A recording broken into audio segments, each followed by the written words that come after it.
Hello guys, আসসালামু আলাইকুম। আজকে নিয়ে আসলাম একটা নতুন ব্লগ। এখন আমরা আছি হলো এক জায়গায়, সেটা হলো আমরা এক জায়গায় আছি, এটা হলো ধান ক্ষেত। দেখেন তো সুন্দর ধান ক্ষেত। আমরা এখন ওদিকে যাব, আপনাদেরকে সব দেখাবো। আহ না কে আচ্ছা বলতেছে কি ওদিকে সাপ থেকে, এই জন্য যাবো না।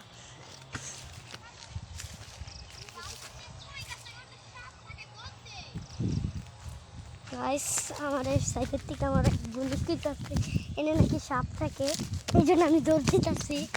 গাইস চলুন দেখুন, এদিকে সাপ আছে বলে আমি উঠতে গেলাম না। আমার আগে গেল আমার ছোটো ভাই। এখন নোটা বানানো শেষ। আমাদের হয়তো দেখা হবে 2 মাস পরে, 1 ঘন্টা পরে দেখা হবে আপনাদের। যখন আমরা তখন আপনাদের সাথে লেটস গো।